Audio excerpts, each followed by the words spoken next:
Hey, hi everyone. Thanks for joining us today. My name is Erin Jensen. I am a program coordinator with the Transforming Communities Institute. I'm the coordinator of community education and continuing education and professional development. So if you ever have any questions about continuing ed, about any of the programming we had, I'm a great contact. You can reach out to me, Erin Jensen at usu.edu, or you can reach out to TCI at usu.edu. We want to thank Jennifer today. I'm really excited about her presentation. I think it's going to be great. Just some quick announcements before I introduce Jennifer and we get started. This session is being recorded, just so you're aware. During the session, Jennifer has asked that we mainly hold questions until the end, but if you do, there are going to be some designated spots for questions, so you can put them in the chat, and then when we get to those spots, we can ask some questions then, but for the most part, please hold your questions till the end. Please do ensure that your name on Zoom matches what you would like on your continuing education certificate. This helps us kind of track attendance and make sure that the people that are in the session today are getting the credit that they deserve. Just for your information, to receive those continuing education credits, you do have to complete the follow-up survey that's going to come at the end of this in the chat and then also an email. So it's really important that you complete that survey, that your name matches on Zoom, so we make sure you get your certificate. And those are typically sent out about 2 weeks after the session. At this time, I'm going to provide the land acknowledgement for Utah State. As a land grant institution, Utah State University campuses and centers reside and operate on the territories of the 8 tribes of Utah, who have been living, working, and residing on this land from time immemorial. These tribes are the Confederated Tribes of the Goshu Indians, Navajo Nation, Ute Indian Tribe, Northwestern Band of Shoshone, Paiute Indian Tribe of Utah, San Juan Southern Paiute, Skull Valley Band of the Goshute, and the White Mesa Band of the Ute Mountain Ute. We acknowledge these lands carry the stories of these nations and their struggles for survival and identity. We recognize the elders past and present as people who have cared for and continue to care for the land. In offering this land acknowledgement, we affirm Indigenous self-governance history, experiences, and resiliency of the Native people who are still here today. At this time, I'm going to go ahead and introduce our speaker today, Jennifer Redd. Jennifer Redd has been an advocate for families involved in child welfare since her childhood, when her parents were foster parents for the state of Utah. Jennifer and her family continued this dedication to children and families when becoming licensed foster care parents themselves, and remained licensed until she started her work with DCFS in 2019. Jennifer has extensive experience with youth and families in school settings, providing interventions and preventative work to help youth be prepared to graduate high school and transition into adulthood. She then moved into practicing therapy with children and families at a community mental health agency for several years before transitioning into her current role at DCFS as a transition to adult living program administrator and DCFS community liaison. Jennifer loves hiking outdoors with her 2 dogs, family get-togethers, and baking specialty cupcakes. At this time, I'm going to go ahead and turn it over to Jennifer. And again, if you have any issues or questions, you can drop them into the chat to me. Thanks, Jennifer. Time's yours. Thank you. So Erin, one favor I'll ask of you is if I speak too fast and anybody notices it, just let me know. Say slow it down a little bit. And then as far as participants, I know a couple faces that are on here today, and some of the people on here are familiar with DCFS. And when we do have question and answer, if there are things that you would like to add, please feel free to chime in. So let's go ahead and get started. In today's webinar, we're really going to cover a lot of information about DCFS and DCFS case types and services and things like that. This can be overwhelming just for the sheer amount of information. I want to let you guys know. So you're not really being tested on this. You don't have to remember everything, but it is to give you the opportunity to, when working with DCFS involved clients, one of the biggest helps they can have is to be able to have someone that can help them understand the process, what's expected of them, and how the system actually works. And so with that, that's why we decided to kind of do this really broad overview today for you all. One of my goals in doing this broad overview is to also highlight where DCFS services and therapeutic services meet, and how they meet, and how we can actually be able to help each other and work with each other without deteriorating like therapeutic alliance and things like that, and trust with our clients. The other learning objectives are some therapeutic modalities and interventions that have been impactful for families involved in child welfare services, and then how to maintain that trust. I've already touched on this a little bit. The trust and therapeutic alliance with your clients while working with DCFS and assisting families in making change that is not always of their own choice or their own free will. It's, forced change. So moving forward, um, whoop, sorry guys, I'm killing my presentation. So DCFS case types and services. Um, there are a lot of services and a lot of different case types. And so this is where things sometimes get overwhelming and confusing. So I wanted to start about talking about a CPS investigation. So a CPS case may be opened when a safety concern is reported to centralized intake. When a concern is reported to centralized intake, they have to take steps to determine whether to accept the referral. And it's important, especially for therapists, school professionals, and people like that, to understand what they need to know, because it's very frustrating when you make a referral and it seems to go nowhere, and can be overwhelming to you as a therapist that's made that referral, and then it feels as if nothing happened with it. And so there are a couple of things that intake must know in order to be able to accept a referral. They need to know a way to locate and identify the victim. And then the concern has to rise to the level of how the state defines abuse and neglect. So a couple of examples of times when I've been frustrated personally, and it wasn't that I was able to even make a report, but sometimes we see things out in the community that happen and we really don't know the victim. And even if you're calling law enforcement, if everybody disperses before law enforcement gets there, you know a person is in danger, right? But you can't identify how to locate that victim, who they are, where they are. Sometimes that happens even if we do know who the person is. And we need to make a report, but maybe they've skipped town overnight because they caught on that somebody was going to make a report. So those are the two main things: is a way to locate and identify the victim, and then a concern that rises to the level of how the state defines abuse and neglect. It's important to know that only about half of all referrals are accepted for investigation.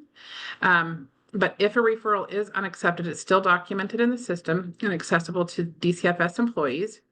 And so every time you make a referral, you're going to receive a confirmation number of that referral. And you can always call back to centralized intake if you find out more information that's applicable to what you reported, and that may change whether a case gets accepted for ongoing investigation. And so if you don't keep track of that confirmation number, it's also helpful to know it will come up to centralized intake with the child's information if you need to make updates to that report. So oftentimes a referent of any type has a real legitimate concern, and sometimes a case is still unaccepted because the issues might be poor parenting, and doesn't rise to the level of what is considered abuse or neglect, or there is not enough information to be provided to be able to address the case or to know whether it's abuse or neglect. And so just being mindful of kind of the information that they have to weed through at intake. Another important note is intake does staff every case with a supervisor. So it's not one person on the other line, the other end of the phone, that's just making a decision based on opinion whether to open or close a case. Every case that gets called in is staffed with a supervisor, and they can come back to you on the phone and ask further questions if they think you may have further information that will help them make that determination. Types of abuse to report are physical abuse, child endangerment, DVRCA, emotional abuse, material that's harmful to a child, sexual abuse, lewdness, or sexual exploitation, and fetal exposure. Types of neglect to report include medical neglect, physical, failure to thrive, environmental. Also, they have sibling or a child at risk. And so what that is referring to is if that child is with a caregiver who has done harm to other children in the past, and you feel that there may be imminent risk for that child as well. Educational neglect, failure to protect, non-supervision, and abandonment. So all of those types of abuse have definitions that can be found in code. But really, instead of going over all of those definitions today, I just wanted to touch on the idea that what it comes back to is the idea of harm or threatened harm to a child. And if a referral can identify an incident and tie it to the child being harmed or a high risk of harm, then a case should be opened.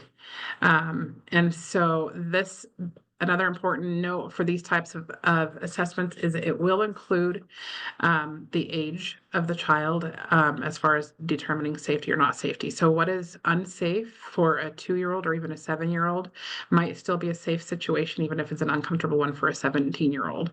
And so that is also taken into consideration, the age of the child, when they're making those determinations on whether something's unsafe or not.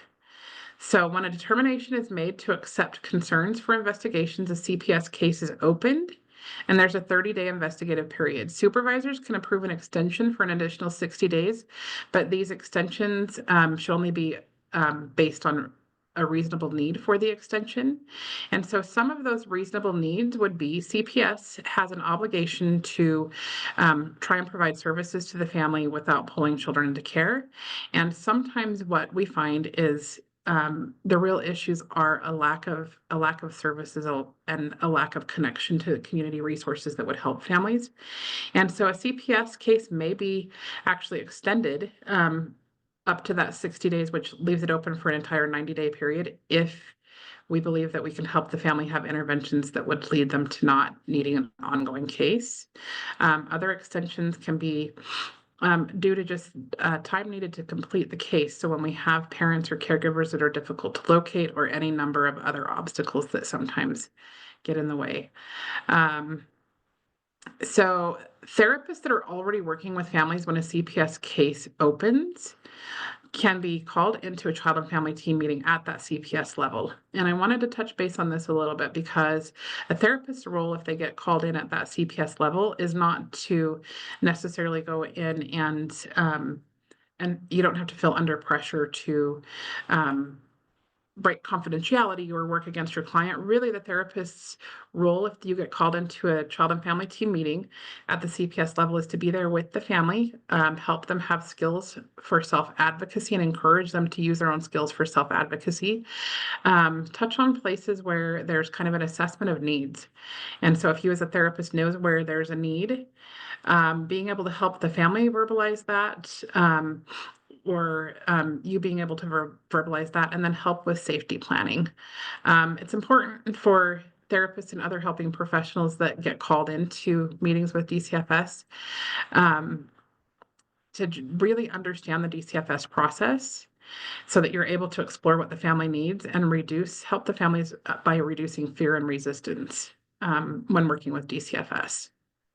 So I want to go over now really kind of the assessments and decisions making that happens at the CPS level that continues into ongoing cases when necessary. So CPS, I know a myth I had, and it's probably from years of being a foster parent and years of even in my childhood growing up with foster siblings, a myth that I really had was that a case opened depending on how well somebody liked you or didn't like you. So if they didn't like you, you were going to get a case, even if what happened was very minor. And the one thing I want to stress today is cases don't open from the CPS level. An ongoing case doesn't open based on the opinion of a caseworker. CPS uses a structured decision-making model that's known as a safety decision-making assessment. I'm going to let you know I'll be referring to that instead of using the safety decision-making assessment as the SDM. So the SDM is a tool that assesses for safety and doesn't leave case determination up to opinion. Each case must follow the SDM guidelines when being referred to an ongoing service type. The SDM is not only to notify when a child should be pulled into care, but it also helps make recommendations for level of intervention, frequency of home visits, and other safety protocols. And so there are 3 different SDM assessments. There's a safety assessment, risk assessment, and risk reassessment. SDM safety and risk assessments are required on all CPS cases and all in-home cases. They are not required as part of a foster care case because safety and risk are managed through the removal. The safety assessment is used to identify immediate threats of serious harm to a child and what actions and interventions are necessary to protect a child from that harm. Actions and interventions may include in-home interventions that are immediately in place to control or mitigate the identified threat or removal from the caregivers to protective placement. A safety plan is required for all children when any threat of safety has been identified in the safety assessment. Then we come to the risk assessment. The risk Hey, assessment, Jen, so sorry to interrupt. I you're think your good. slides aren't moving. We're still on the case types and services slide. Yep, it's still on there. I didn't list these all out in slides. Okay, sorry about that. I just want to make Nope, sure we weren't stalled. nope, you're good. The risk assessment identifies the level of risk of future maltreatment, the risk level in conjunction with safety assessment findings, and guides the decision to close a referral or promote a referral to a case.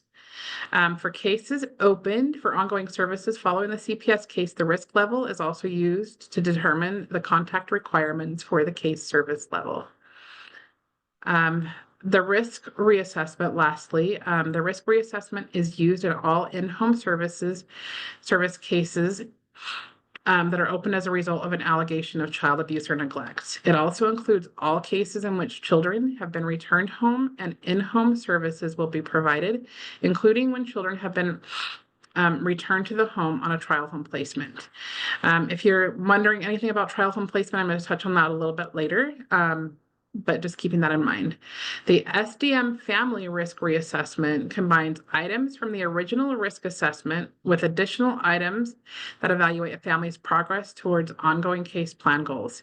The risk reassessment helps guide decisions to keep an ongoing service case open or close an ongoing services case. So we're going to do a little bit more talking about CPS and then I'm going to jump into taking a couple of questions. So a meaningful intervention that is provided during a CPS case is what's known as a family action meeting.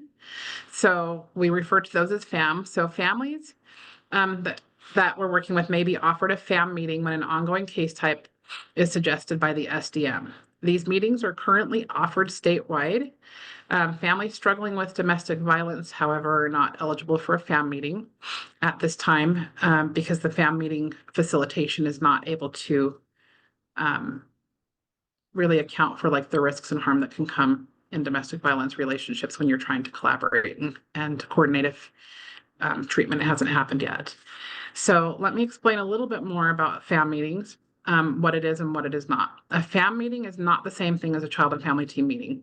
It is not a professional staffing, and it's not made up by service providers. So what really is a FAM meeting? The purpose of the FAM is to give the family voice and collaboration in creating safety within their family system.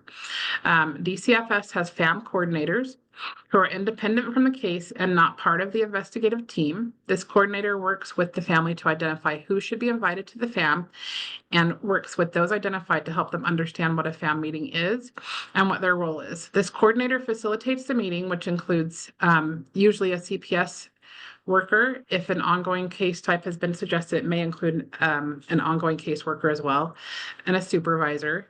But most of the other participants should be natural supports or supports identified by the family. So during a FAM meeting, the family and the support system come together to discuss safety concerns and make a plan to address them.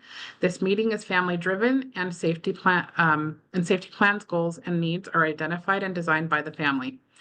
This is a strengths-based approach that is meant to empower the family to identify what they need in order to address the safety concerns that have been identified during the CPS case. While not every family will receive a family can request a FAM meeting and it should be granted. I want to touch a little bit really quick. I'm almost ready to take a couple of questions on CPS, but I wanted to just touch about the FAM meeting. FAM meetings are something that didn't exist. I would want to say even probably 3 to 5 years ago. FAM meetings are kind of a newer intervention And what's happening within these FAM meetings is there are times that CPS has felt like this is going to be a removal. We don't have any way to make safety. And they bring the family and extended family together, and these families are able to, when they're driving the course of what they need and where their strengths are, they're able to make plans that have resulted in kids being able to stay home instead of being pulled into care.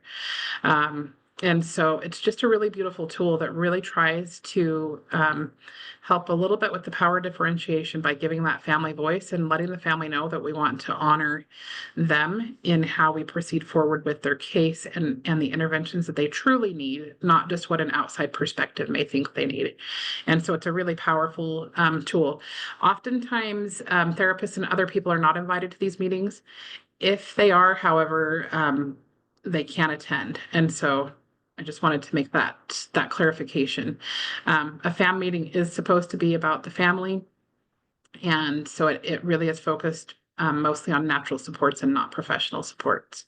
So right here's a point I wanted to ask before we move on to ongoing cases. Any questions that you guys have about like the CPS or intake process? There is one question in the chat from Amy. They are wondering, are the risk assessments done in-house or are those ever farmed out or used with collateral info? Risk assessments are done by the CPS worker only, and so the collateral info is always, I mean, we try and collect collateral info as well, but they're not farmed out for somebody else to complete. It would just be making sure that you have the information.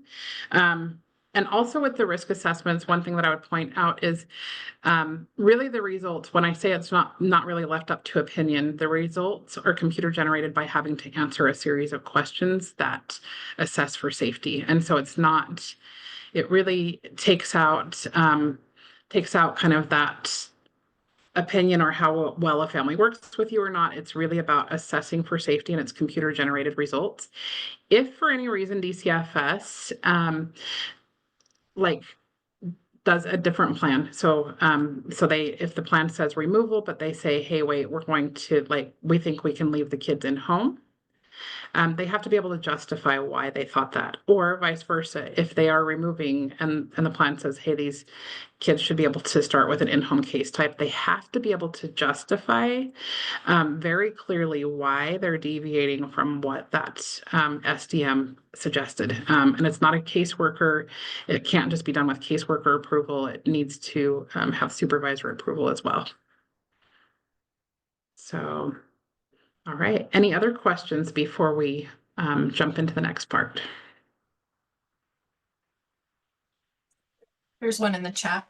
Does the family have to request the FAM session or can a third party request it? And then the next question is, are those options made known to the family through information? So I have seen with FAM meetings, so FAM meetings have been happening for probably about 2 years now. And were first piloted and now it's statewide.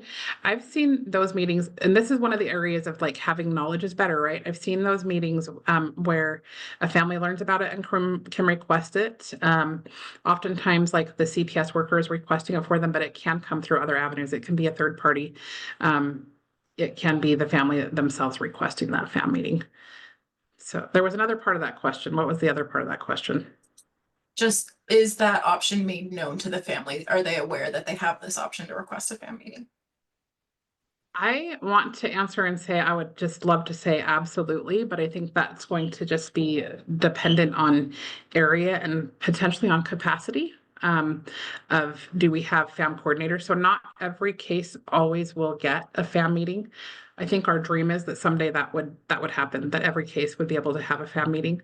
But I think that's going to be differing, just dependent on the availability of FAM coordinators. So, but every region has FAM coordinators. So a family that does request one shouldn't be denied unless there's a specific reason that the facilitator feels like the family wouldn't be a good fit for a FAM meeting. If that ever happens, they should always let the family know why. And oftentimes it's because of domestic violence. All right, let's jump into ongoing case types. And are you guys okay with the pace that I'm talking? I'm trying to not be too fast, not be too slow. I don't know, but there's just a lot of information. So is it working out okay for everyone? If not, please let me know. So the next case type is protective services counseling. This is a collaborative case with the family and DCFS, but does not have court oversight. Um, an important distinction when thinking about this, it's kind of a myth that these are easier cases to work with or they're cases with less risk. Being able to have a collaborative case isn't really meant to reflect the severity or lack of severity of a case. Sometimes you'll have really complex cases that can be worked collaboratively without court oversight because of the family's willingness and things that they're already trying to do and put in place to help with safety. It is important, however, to note that case types, even without court oversight, the case requirements are the same as other ongoing case types. And so some of these requirements include home visits completed with at the rate that was identified in the SDM, but not less than once per month. During these home visits, it's a requirement for the caseworker to meet with the child outside of the presence of the caregiver. And this is an important one that I think families don't always know. Sometimes they're like, why are you meeting with my kid? Why can't I hear what you're saying? Why do you want to do this? This is not meant to keep secrets from the parent or anything like that. It's in order to give the child an opportunity to disclose any concerns that they have with their own safety. And so, in addition to these home visits, if one of the parents residing outside of the home, including whether they're living out of state or incarcerated, a caseworker needs to make contact with this parent monthly as well. This contact allows that parent to participate and collaborate in any way that they can, and it provides them with information regarding the safety of their child. There's a lot of data out there that shows better outcomes when both parents participate in case activities. And the reason that it's important to kind of have this knowledge is as a therapist, you all are often going to be seeing families that are really hesitant. Like if there's a parent that has harmed the child or if there's a big custody dispute and things like that going on, they're really hesitant to want that other parent involved. But when it comes to child welfare services, data is really kind of backing up that having both parents be involved in case activities is more helpful than not.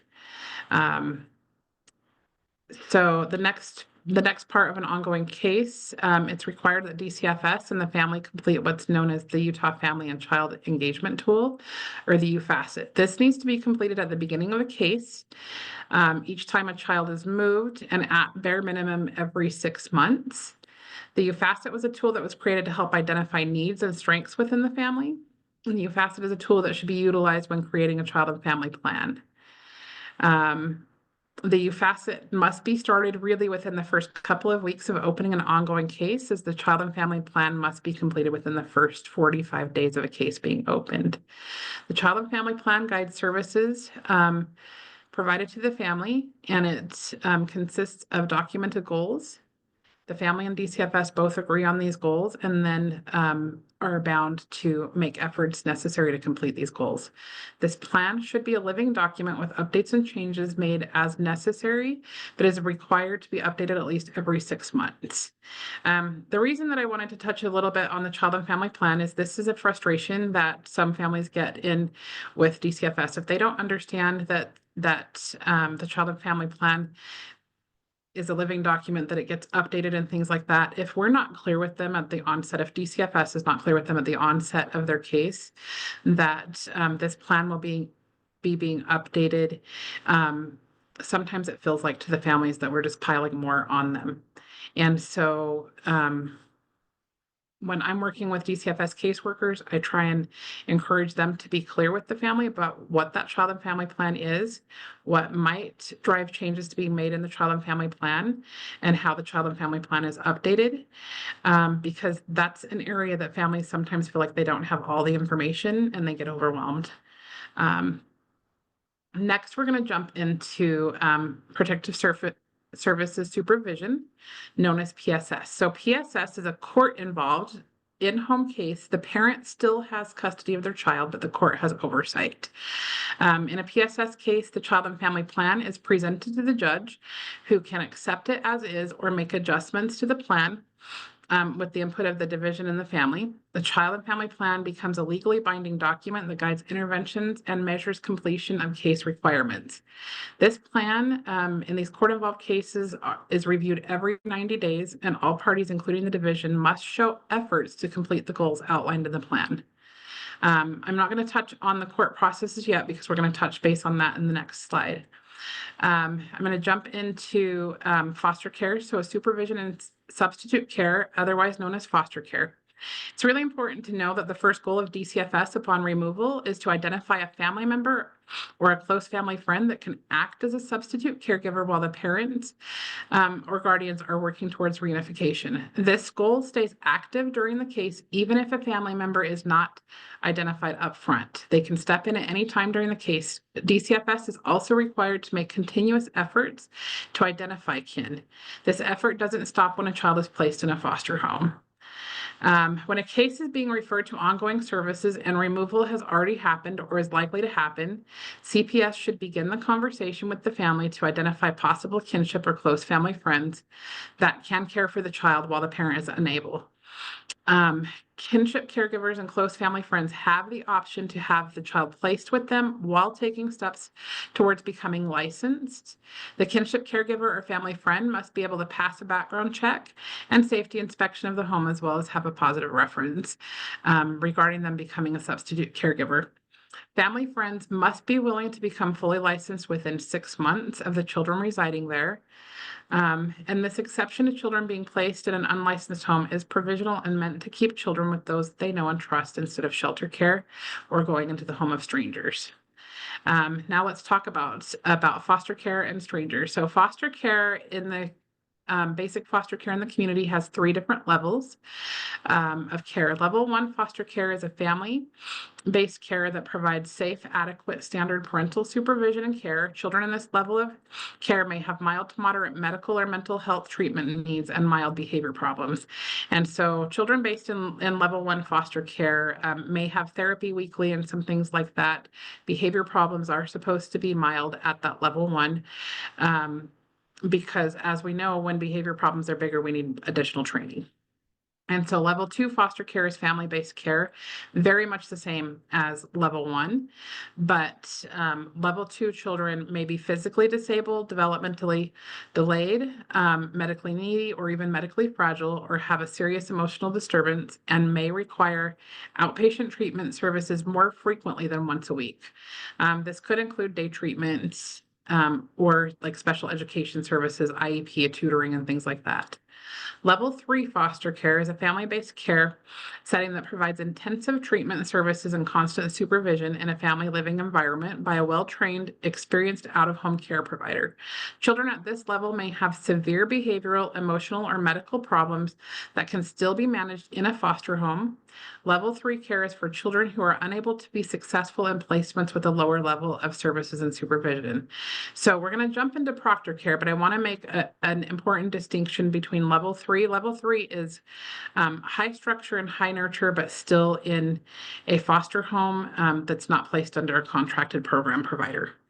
And so contracted program providers is when we jump into foster care.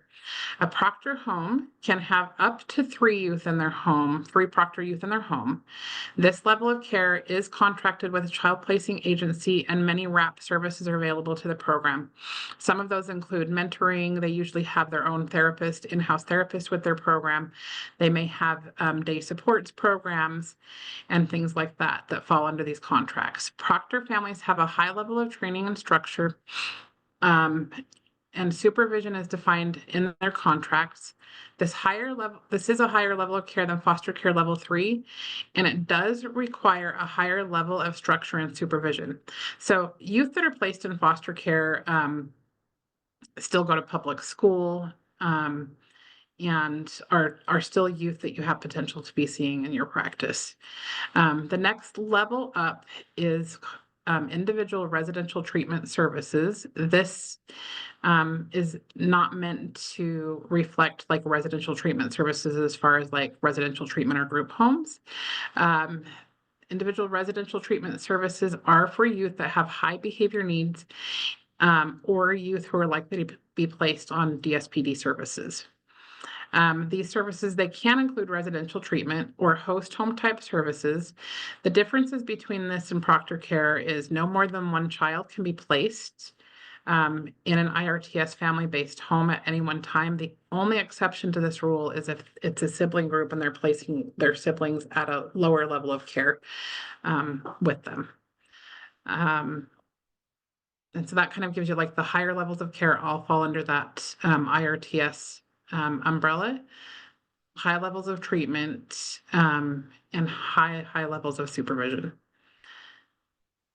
All right, so I'm going to jump back in, save some questions. We're about to wrap up this section and get to questions. But when the need for an ongoing case is identified, it's a time, and a lot of times it's the first time the child or family is seeking and receiving formal services, including therapeutic interventions. Any child who comes into the custody of DCFS is required to complete a mental health assessment if they're 5 or older. As part of the child and family plan goals for the child, it will include the recommendations from their mental health assessment. So those recommendations are things like participating in weekly therapy, groups, or any other recommendations. In most cases, parents are also required to complete a mental health assessment and follow the recommendations outlined in their assessment. If you're completing a mental health assessment and the child doesn't seem to present with any difficulties regarding like the need for ongoing therapy, but they are in foster care, it's really a safer bet to kind of err on the side of caution of maybe doing a few more appointments to assess for need. A lot of times in an initial assessment, if a child is in foster care, they're being brought into your facility by a foster parent that knows very little about their family history or information. DCFS sometimes does great work at providing all of the collateral information, and sometimes it's missing. And so if you're working with youth that are in care, it's kind of important to give them a few sessions if you can to continue to assess for needs before making a determination that they have no other ongoing needs. Being placed into foster care is traumatic in and of itself. And a lot of times foster parents, especially experienced foster parents, they know there are timelines to when a child needs to be seen by a medical provider or a mental health provider. And those timelines are just right up front within the first few weeks of a child being in care. And that's when we find that sometimes mental health assessments and medical assessments don't take into account the trauma that the child is facing right at that time, and things that will show up in behaviors and impact their lives within the next few weeks. I wanted to pause here and just take any questions regarding kind of those ongoing case types or foster care.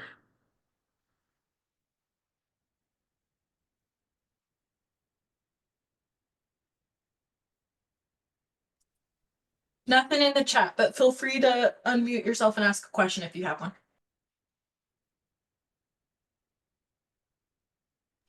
I have a question.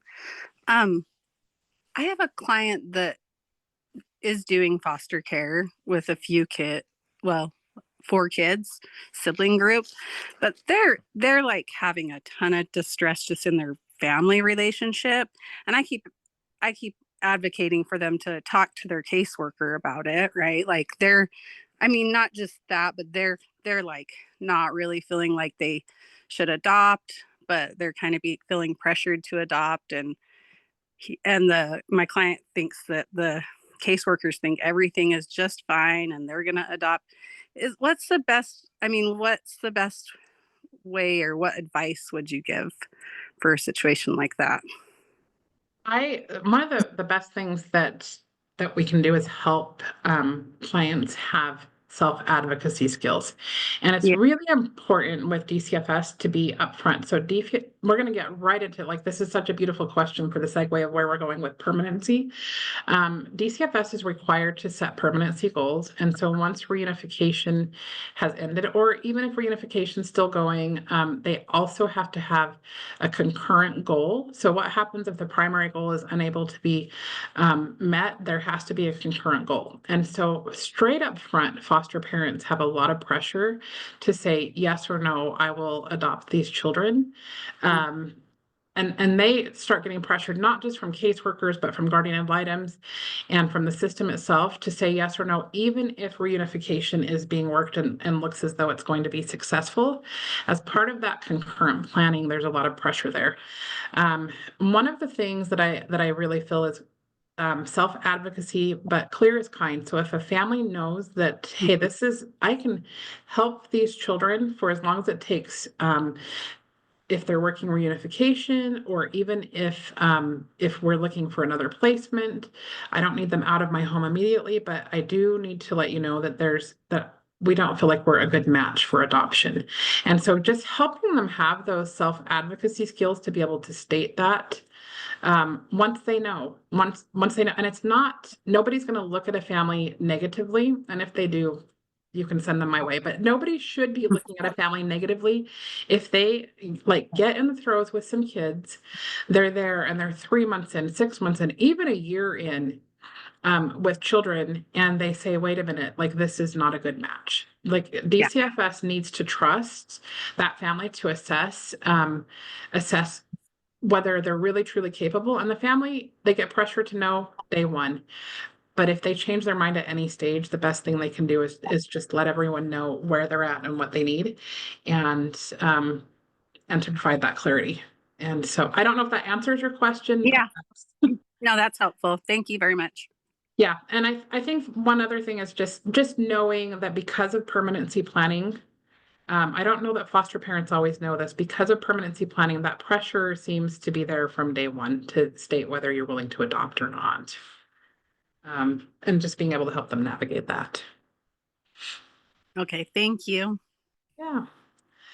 So I love that question like really segues right into this permanency and aftercare services. So what is a permanency goal?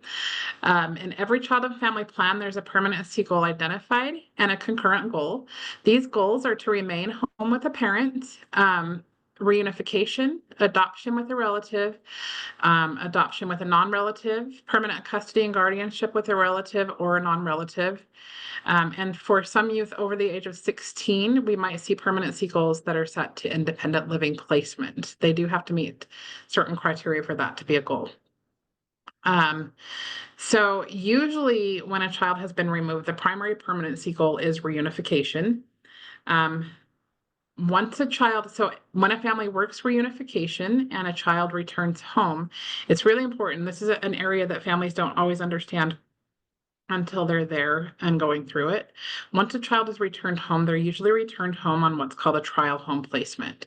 Trial home placements are when the child is placed back home with the parent or caregiver they were removed from, but the state still retains custody for 90 days. And so the reason that trial home placements happen is to really ensure that reunification is going to be successful and that the family has what they need while the child is still in custody, so that they not only have the services, but it really reduces like re-entries into state's custody. So a child going out and then being pulled back in to state's custody. And if the child and family is successful at this point, it becomes reunification, and reunification is not always associated with the word permanency, but reunification is permanency. It means that that child and that family has been able to achieve permanency with the child going back home. We're going to jump into permanent custody and guardianship. This one, I don't know if it will become a hot topic for therapists. It's a very hot topic in the adoption world, though. So permanent custody and guardianship can be granted to a child placed with a relative or a non-relative. This type of guardianship is meant to be permanent and cannot be challenged by birth parents or others once it has been awarded. In permanent custody and guardianship, a birth parent may retain parental rights and have limited rights to their child. So those rights include visitation, as outlined by the court, the right to choose the child's religion, and it also includes an obligation for them to still financially support their child through child support payments. Permanent custody and guardianship is often seen with families when they wish to keep the parental relationship intact, but the child may not be safe enough to go home. It's also seen in cases of older youth who don't wish to be adopted. A youth has the opportunity to determine whether they will or won't agree to adoption once they're 12 and older. Parental rights of natural parents can still be intact in permanent custody and guardianship, or permanent custody and guardianship can be awarded even if parental rights have been terminated. So the reason that permanent custody and guardianship is an option is to help support children and families when a child cannot safely remain home, but adoption also isn't quite the right fit. We see this, as I mentioned, in older youth. We sometimes see this in ICWA cases with Native American children. And then there are just other various reasons why permanent custody and guardianship might be a better choice than adoption. There are post-guardianship services, but they are extremely limited. Post-guardianship services can be provided to families who are not related to the child. They can receive a state-funded subsidy that would assist in the costs that go above and beyond the basic needs of raising a child. The next permanency type is adoption. When a family adopts a child, parental rights of the birth parents have been terminated. The family agrees in court to take on all responsibilities of parenting as if this were their own child, including the rights to inheritance and other things that are required of natural parents. By Utah law, once a child has been adopted, the parents are considered natural parents. It falls under the same definition. Their status, it just becomes that they are the same as a natural parent. Adoption is no longer substitute care. And this is something that sometimes people really have a hard time kind of wrapping their minds around, is that once you adopt a child, that child is a member of your family. And it's not the families that struggle with this that have adopted the children. It's usually extended family members, sometimes community members and things like that. So the family's commitment to the child really is that this is now their child, just as if that child had been born to them. Post-adoption services are needs-based services. They're available to families after adoption. These services may include subsidies that are meant to help with expenses above and beyond the normal expenses when raising a child, but they cannot be used for medical expenses. The child remains eligible for Medicaid regardless of family income, and post-adoption workers can enter into collaborative cases with families if there's an ongoing need or a need arises for stabilization of the child and family. Some important distinctions really to make with adoption really are regarding the way that families get treated sometimes by extended family members or other community members. When a child has suffered extreme trauma, a lot of times behavioral needs are high, and they remain high for several years. And people kind of tend to think that they're in a stable situation, so the child should be stable. And there becomes a lot of judgment towards adoptive parents about not knowing how to handle their child or things like that. And then a lot of times adoptive parents face other people saying, just give them back, when it becomes the most difficult. And so when we talk about post-adoption services, if you're working with a family with post-adopt, and I know there can be a lot of frustration with therapists as well, but post-adoption services really can include opening a collaborative case to get the family support and services. And so really trying to reduce that first line of defense of being like, you should give a child back, they're too hard. Instead, help the post-adopt family really tap into resources of different therapeutic interventions. Post-adoption is based on funding available at the time. And so every year there's a pot of funding that's put into place to help youth. That's called supplemental funding. Supplemental funding can be used in older youth to have help with residential treatment costs and things like that. And so I wanted to just make sure that everyone's aware of that. Supplemental funding can help, if they get really creative, can help, with different types of therapy that are like equine therapy and different things like that. And so really just getting creative about where this child is and what they need to stabilize them within the family. Because not only for the child, but for adoptive families, when an adoption disrupts and fails, it becomes something that sticks with you lifelong. It's not something that a kid goes back into care and you move forward and everything gets better. It's something that families really, really struggle with lifelong after that happens. And so trying to keep that adoptive family intact and make sure they have services wrapped around them is extremely important. All right. Emancipation from care at age 18 or older. In the state of Utah, a youth may remain in care until their 21st birthday. For a youth to exit care at age 18, they need to show that they are able to live independently and that they have a plan to maintain their safety and the ability to live on their own. Children who reach the age of 16 may start independent living arrangements if this becomes their primary goal. Independent placements, living placements include family settings with supervision where the youth may rent a room, but is still required to learn and show skills for cooking and cleaning, money management, and things like that. Other youth enter into independent living placement agreements where they're completely independent on their own, but they're receiving financial assistance to live in college dorms or in an apartment. When they're in an independent living placement, this is a little bit different than aftercare. They're still in state's custody. And so they're still reporting to the court. They're still having child and family team meetings and meeting with their caseworker, and things like that. So once a youth is able to be successful in independent living, then they can kind of go off. If they're over the age of 18, they can kind of go off and say, like, I'm ready to try this on my own.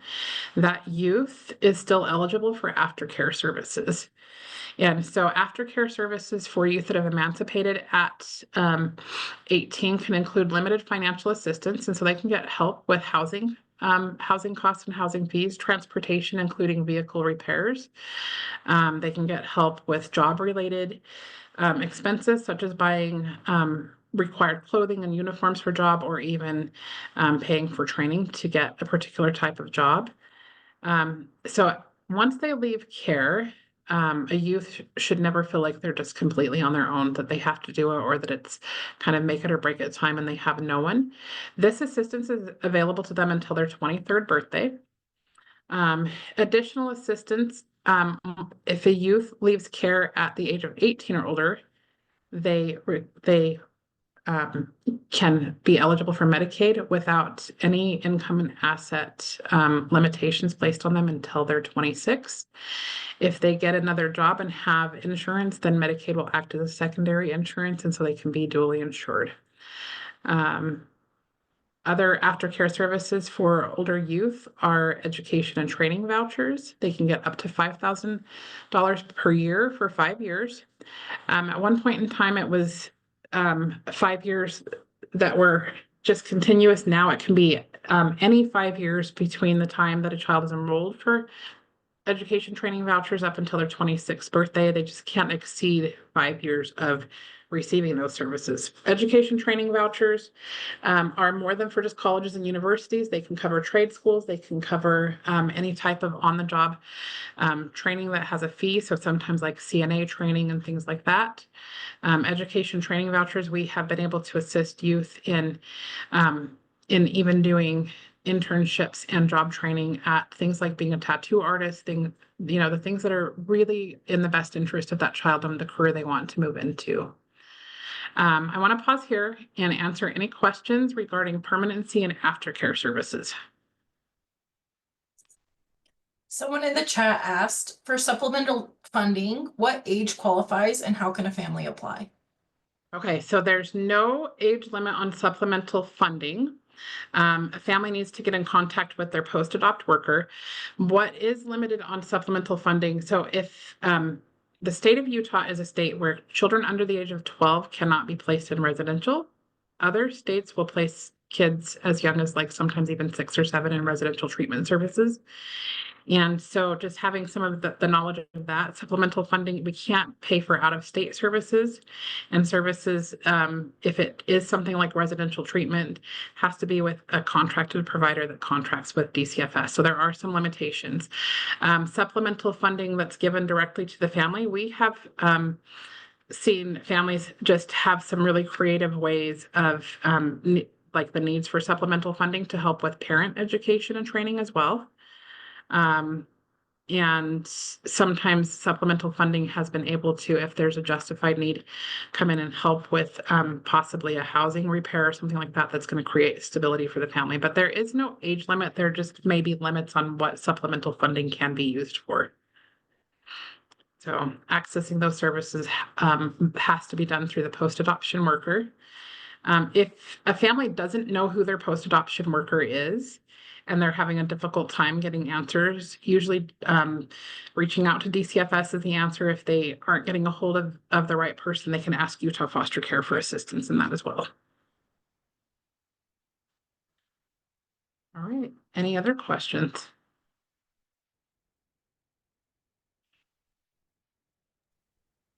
Someone in the Okay. chat asks, if a family adopted a child more than a decade ago and they don't know who their post-adoption worker is, or from out of state, is there something?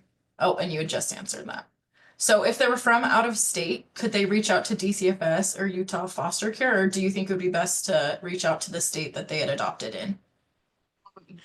That one's like a really good mixed bag, because when you move states, Utah is a state that honors like Medicaid and stuff like that being transferred over. But funding itself, supplemental funding can be accessed for kids that were adopted in another state. But things like subsidies and things like that, Utah cannot reassess for another state. So that one's a little bit tricky, depending on what the need is. They may have to go back to their originating state. If a family is struggling to find contact person from their originating state, they can contact DCFS and request assistance to help them find that contact person as well. It's not always a super quick and easy answer, but you know, it may take a few days or weeks to get emails back and forth with the other state. But they absolutely can still reach out and find out who their worker is in the other state, and then in the state as well. All right. So are we down to having only about 30 minutes left? Yes. Okay, I'm going to skip over some of what I planned for this slide, not the whole slide though. What I wanted to really point out with ongoing services is what is casework really? So when you're working in mental health and you think about case management is a different kind of case management than what casework is. Case management sometimes is just very detailed. You're going into the home of a person, you're teaching them skills right in their home, and all of those things. It just becomes a little bit more detailed. Casework, there's a lot of linking to services. There is some monitoring of case compliance, but it's a lot more. So caseworkers really have to assess for quality of services within DCFS itself and within the referrals that they're making. They need to assess the child's risk and safety at all times. Safety to them, they themselves as the child, and safety from others, and safety to others sometimes as well. Caseworkers are asked to assess stability, prospects for permanency, the physical health and mental health and well-being of a child. Caseworkers have to do a lot of work around educational needs, including services with the schools and IEPs, developmental needs. And Are then you still living down in West Haven? Sorry about that. Keep going. that's okay. And one of the biggest responsibilities the caseworker has is to keep the family connected, especially in the case of a removal, to keep the children connected to the parents and connected to other siblings if they're not placed together. This can be extremely difficult because that connection needs to be deeper than just family visits. It needs to be like really ensuring that this family has a way to keep deep connections alive even when distance might be a barrier to them.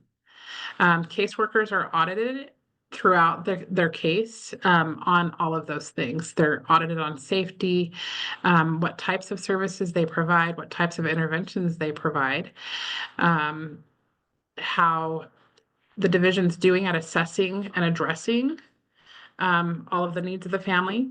Caseworkers are also kind of audited on really engagement and teaming efforts. They have to show that they're making effort to reunify this family, that it's more than just linking to services and then hoping a family succeeds. They have to show concerted efforts that they're making everything available to this family to get this family back together and have success.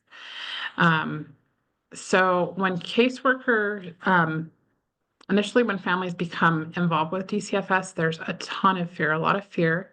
There's a lot of reactions to myths, and I'll tell you, the myths sometimes would blow your mind away at what families think about DCFS, really. And so then this leads to resistance to participating, initially upfront in case planning and sometimes in court involvement. Caseworkers have to have an understanding that they're working with families at one point in time and that the allegations don't define who the family is overall.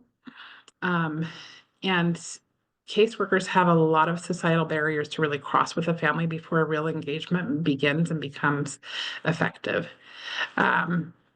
The downside to this is that we're going to talk for a minute about court timelines and reunification timelines. And so with all of the timelines that we have, there's not a lot of time, especially when we take into consideration what brings families into services. About 80% of families are struggling with substance use. It's really difficult to be thinking clearly and to have motivation that you need when you're also trying to just to get sober. And so caseworkers are trying to help families manage that as well. And timelines really, once a child is pulled into care, sometimes works against everyone involved. And so we're going to talk about really what court looks like. And so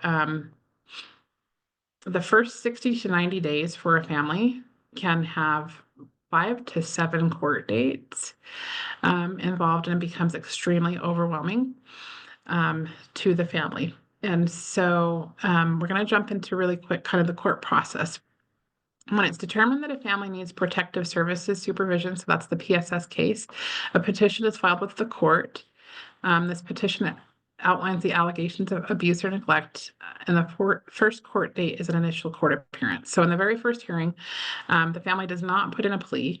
What they do is they go and they're educated about the court process, how to get an attorney, and the judge will ask them if they understand the allegations that are being brought against them in the court processes. Next, they'll have a pretrial, which is scheduled for only about 15 days out. It has to be scheduled in 15 days or less. At the pretrial hearing, the family will be offered the chance to engage in mediation to resolve and come to an agreement that the court and DCFS can all agree on, or they can make a choice to go to trial. And so a lot of families will choose mediation. Mediation is a really great option for families. It will take them anywhere probably from 2 to 4 hours in that mediation. Mediation includes DCFS caseworker and supervisor, the assistant attorney general, which is DCFS's attorney, the guardian ad litem for the children, and then the parents and parental defenders. When an agreement is made, the next court date is to enter that agreement onto the record, and is adjudication, and sometimes adjudication is coupled with disposition.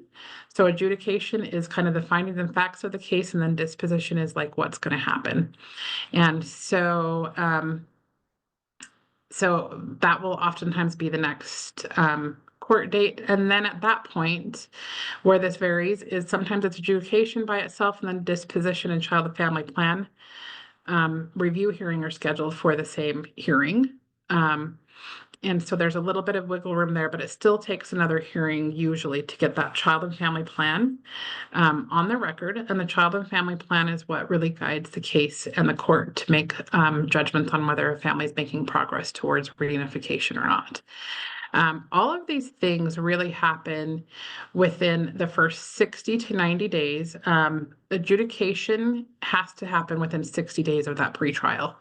And typically after adjudication, it's just an additional 30 days before that child and family plan must be on the court record and things moving forward.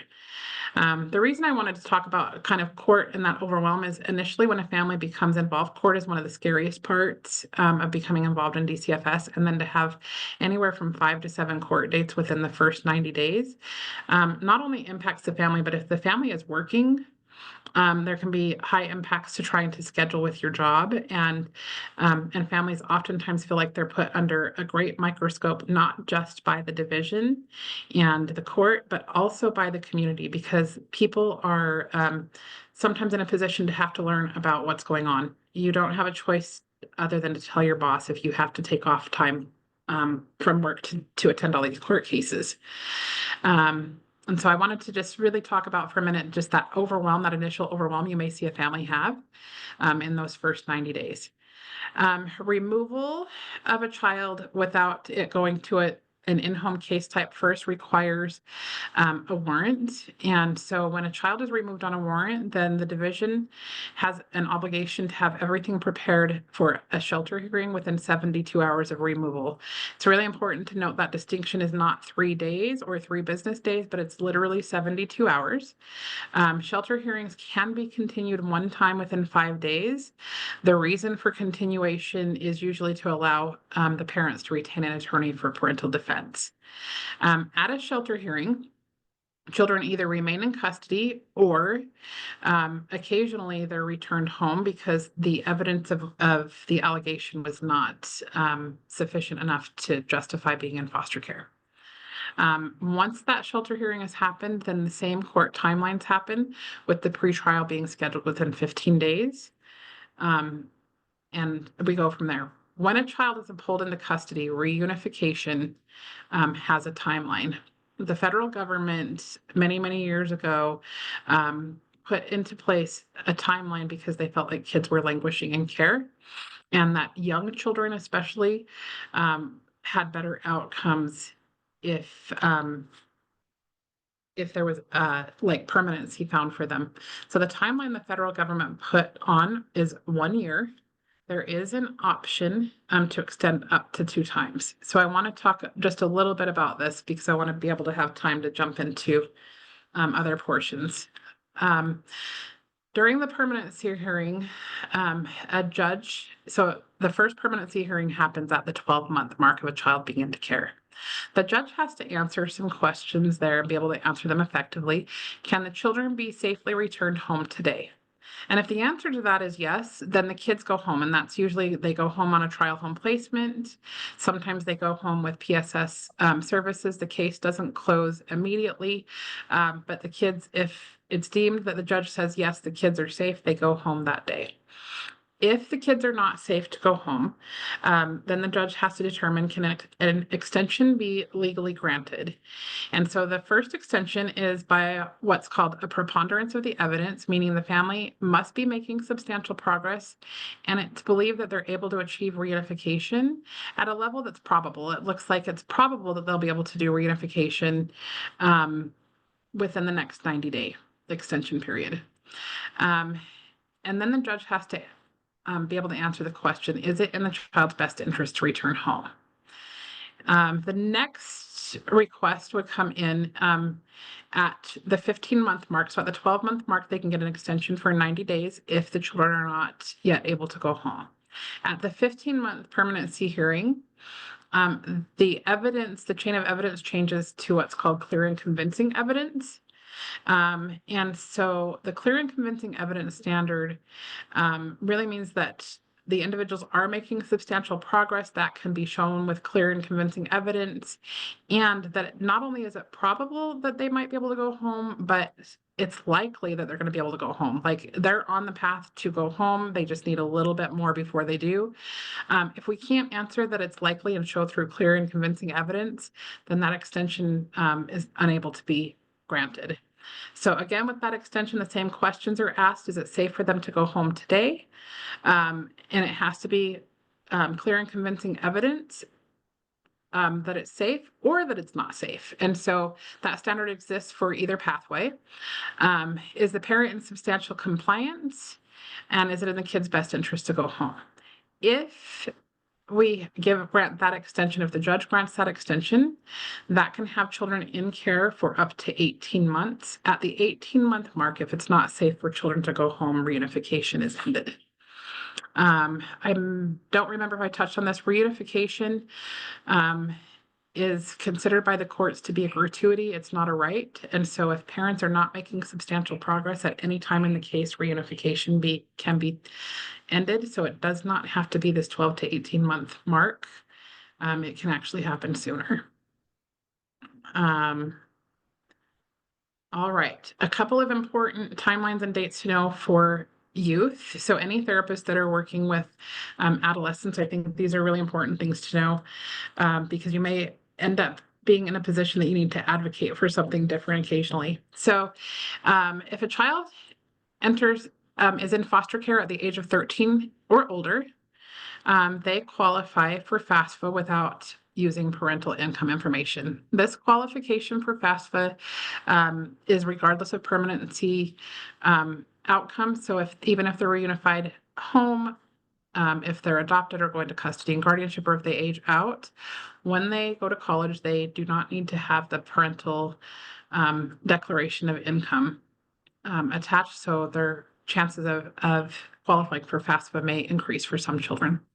If a child remains in custody until the age of 16 or older and exits care due to adoption or permanent custody and guardianship, they're eligible for TAL aftercare services and then several scholarships throughout the state with different colleges and universities in Utah. They are also eligible for the education and training voucher funding. And then I think we've already touched on this. If the child exits foster care at 18, they're eligible for Medicaid until they're 26. Why are these dates important, and why do I bring them up to people working with the kids is because probably lived experience on my end. I have seen children that are adopted a week before they turn 16. And while it's really great to have that adoption, and we're not supposed to extend timelines out for long periods of time, if an adoption would have taken place a week later, they would be eligible for aftercare services that can really help them into their adulthood. The same thing, I've seen children that are adopted, within just a few days of their 13th birthday. One of the most important ones, teenagers become really disgruntled with DCFS. So independent living youth become extremely distrustful and disgruntled because they're going through that natural developmental course of wanting to be independent and wanting to be on their own. And if a child emancipates before they turn 18, so maybe they've graduated from high school early, they're 17, they are living on their own, they're doing well. If a judge allows that emancipation to happen before they turn 18, they're not eligible for those Medicaid services. And so hopefully you all won't ever have to face like down in the kind of gritty areas of this, but it's great to know these timelines and these important dates for youth because you may be in a position at some point to help a youth advocate for themselves. Any questions on timelines?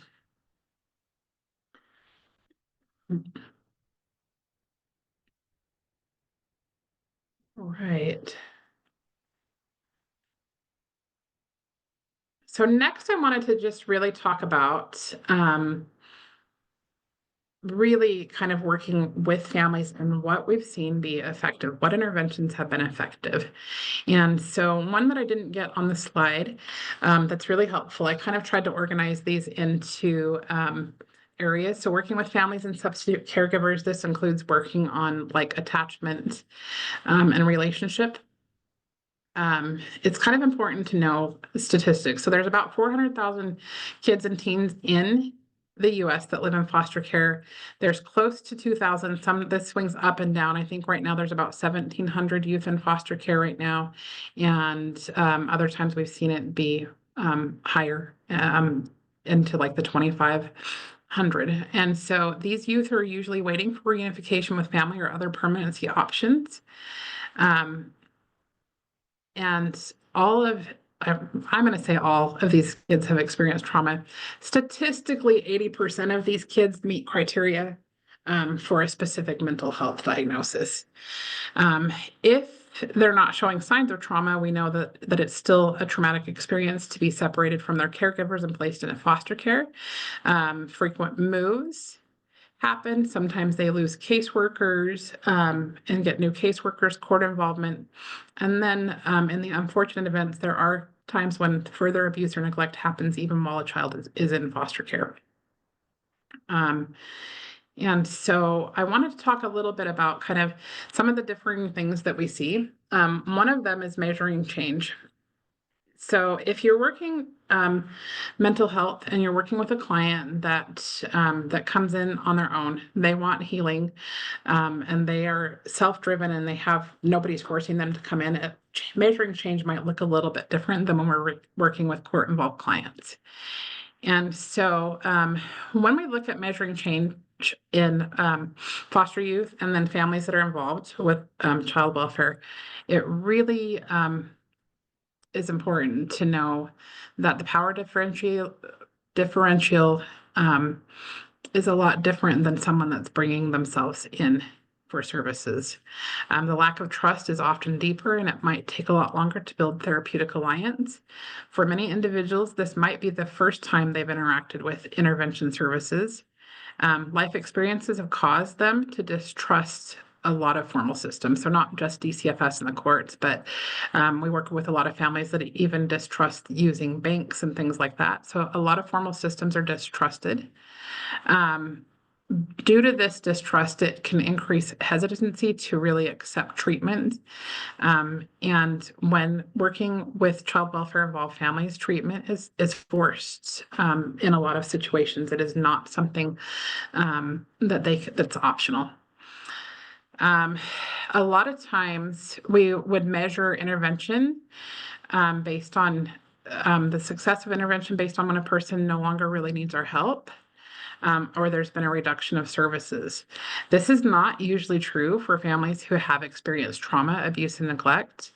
And in fact, we need to be looking at ways to measure change because it can be very opposite. When an individual trusts the therapist well enough to start asking for help instead of trying to do it on their own, this is a big indicator of success in treatment. When a person gains enough trust to not only stop being resistant to help, but identifies the areas they need for help in and asks for help meeting their needs. This is where we can see real change start to happen. But it's also something that is going to be new and foreign to that person as well. And so we need to just take into account that this really is a true measurement of therapeutic impact and success. Other measures might include maintaining healthy relationships within the family unit, with friends and even with you as their therapist. An important note on this is that families express the need to have more of a say in setting goals that matter to them. And sometimes that doesn't feel very much like they get those choices when working with DCFS and formal systems. They like access to therapeutic approaches that feel relevant to them. And so they want to say in what those therapeutic approaches are. This includes somatic therapies, equine therapy, EMDR, and other interventions. And then research has found that youth experiencing foster care want to choose or match with a therapist that has a shared identity or some lived experience with the child welfare system. One of the big parts of really taking into consideration when we're working with families is repairing relationships. And so we have to have an understanding that when there's an ongoing case type with DCFS, it usually means that serious harm or serious risk of harm has already taken place within the family system. Even when children don't enter foster care, if they're court involved, there's usually been a disruption in their relationships and repair is needed. Service providers need to really recognize that this is an area that impacts all of the individuals involved. This includes the children, the birth parents, extended family members, and I love that you all brought up the foster parents as well. The foster parents, sometimes close family friends or some other support systems. When these types of hurt exist and are coupled with the resistance to treatment, it's important to know that we must hold firm boundaries regarding navigating safety for the child. And we do have to find a way to hold the client accountable for their actions and for what has led them to be experiencing needing the assistance with the child welfare agency. Being a therapist with a court-involved family looks and feels much different than your typical community-based therapy because it is force changed. It's not something that a family has the ability to drive and control, and sometimes families developmentally are not ready for everything that's expected of them. These families feel very much like they're under a microscope and judged heavily, and it becomes very overwhelming for them. And so when working really with parents to repair these relationships, there are some really great interventions. And so one that I didn't get on the slide is PCIT. So PCIT, if you're not familiar with, is parent-child interaction therapy, and it's usually used with children between the ages of 2 and 7. This modality is really to help children learn how to better control their behavior and parents learn how to have better communication and a better relationship with their child. I was going to go into a lot of things with PCIT. I'll try and be really brief with it, but I've seen PCIT be effective with young children with high behavior needs. We've had times where they'll do PCIT with their foster parent, and then when they reunify home, they'll do PCIT with their birth parent again. PCIT has been a really big help with young children with behavioral problems that are adopted and in the post-adopt world as well. Another modality that really focuses on relationship and is trauma-informed is collaborative problem solving. I don't know if this, a lot of times we're very familiar with collaborative problem solving if we're working with high behavior needs children, but collaborative problem solving is a lot more than that. And so collaborative problem solving embraces the belief that children do well if they can, not if they want to. So it's skill versus will. And so they believe that if a child's not doing well, it's due to lack of skill, not will. Collaborative problem solving really can help the parent and the child learn how to communicate with empathy and understanding, and then work hard to collaborate on solutions that are actually real and doable. So more information on collaborative problem solving can be found really at, there's a website that's www.thinkkids.org, or by reading the book, The Explosive Child by Dr. Ross Green. TBRI, I'm so sorry, you guys, I'm rushing because I'm afraid we're gonna run out of time. TBRI, I don't know if is super well known to be an intervention to work with birth families or not. TBRI was created for adoptive families, but has been showing effectiveness in working with children from all sorts of different areas. So children with developmental delays, children with trauma, and children just in traditional families. So TBRI has kind of three main core values, connection being the bottom, and where it's most focused is teaching family skills for connection, empowering, and then correcting. TBRI also gives family understanding of trauma and the impacts that trauma has on development. The next modality that I wanted to touch base on is ARC. I don't know if you're familiar with ARC. ARC kind of bridges that gap between attachment and really treating trauma. And so ARC is attachment regulation and competence. And ARC has some similarities to like TFCBT, but really is a holistic approach that begins with attachment at its core. Interventions that we've seen work really well for like PTSD in adults and children are EMDR, ART, and then TFCBT.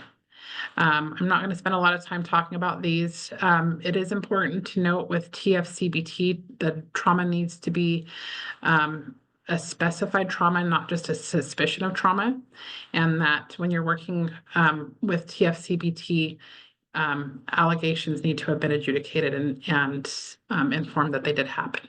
If you're interested in TFCBT, the CJC offers training for therapists and a year worth of supervision on this training, and free of charge if you are in a position to agree to be able to take referrals from the CJC.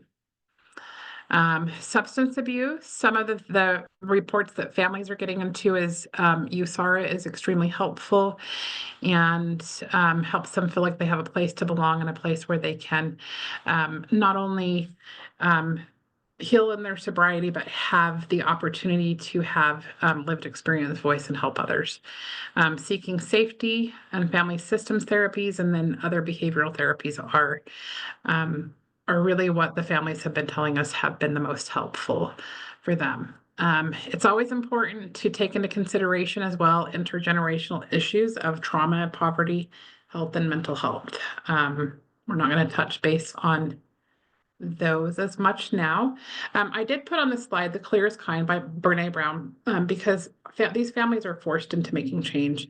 And one of the biggest complaints that we have is that people aren't always upfront and honest with what the real issues are. And so Clear is Kind, not only with their therapist, but with DCFS in really addressing what we're trying to change and what we're trying to do, and not holding back from having difficult conversations. All right. How can I help? So 4 minutes, and I wanted to have time for questions, you guys. But really it's about understanding the different power dynamics with DCFS and court-involved families, and helping them embrace a power dynamic that looks like we're working with them, not working against them, not working for them. We're working alongside of them, and we trust that they know what's best for them and their family.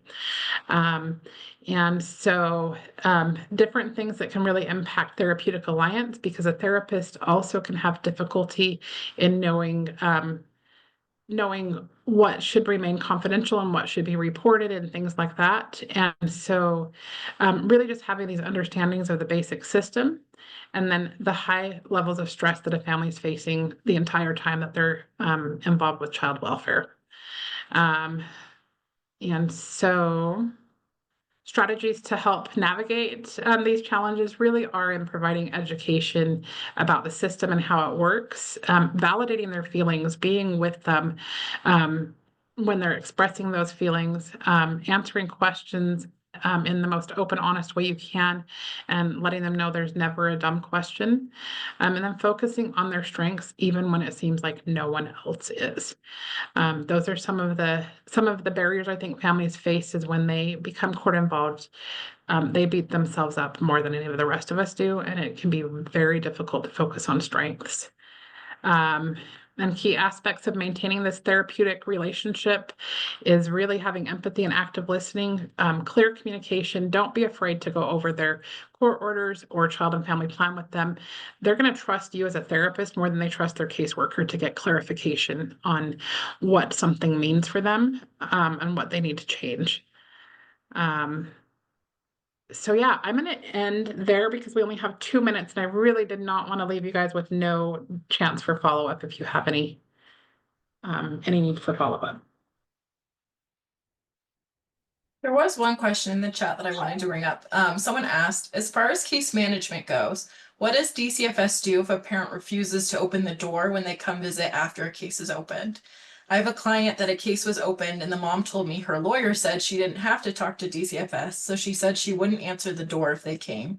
She told the kids not to either, so they didn't because of fear. So nothing progressed to my understanding. I called the caseworker twice to follow up and she never called me back. It's concerning. Okay. When I've seen this happen, so speaking from personal experience, that has happened. It does happen. But oftentimes, if the allegation is a strong enough allegation that we believe the children are at imminent risk of harm, that's when law enforcement gets involved and families are served with court orders to appear. There's oh gosh, there's so much here, you guys. There are also warrants not just for removal of children, but there's what's called an investigative warrant. And so on an investigative warrant, law enforcement can actually come and pick up a child so that the child can be interviewed. And so really in a situation like that, I would just encourage, if you're working with the family already as a therapist, to try and help this family move to a place where they can at least have some level of comfort addressing the issues, because sometimes it may result in nothing happens and a CPS case is closed, but other times it can result in like a harsher systematic change for them. Some issues could be resolved where children remain in a home, but when families refuse to work with them, and if it's believed that that child's in imminent danger, it may end up being a removal when it could have been worked as an in-home case and things like that. So I know that's not a great answer. There's just other avenues that sometimes do happen where law enforcement becomes involved, and sometimes that might be pulling kids into care. Sometimes it might be taking kids, not pulling them into care, but taking them for investigative interviews and things like that. So I don't know if that answered it very well, but it does happen and it is concerning.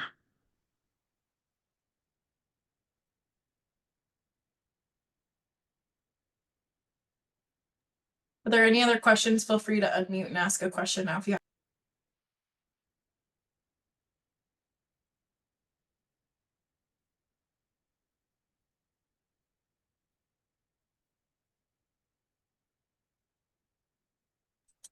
Okay, I want to thank Jennifer. That was amazing. It was so much, super helpful, very info dense. This has been a really great session. Really appreciate it.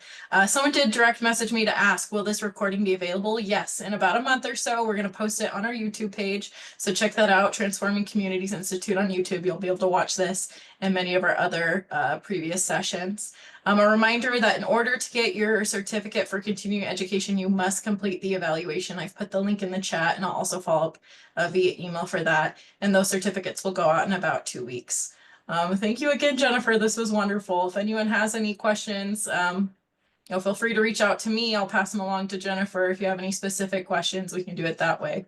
But thanks everyone for your time. And then our next session is on February 21st. You should have, or you will be receiving that information in your email on Monday. So thank you, everyone.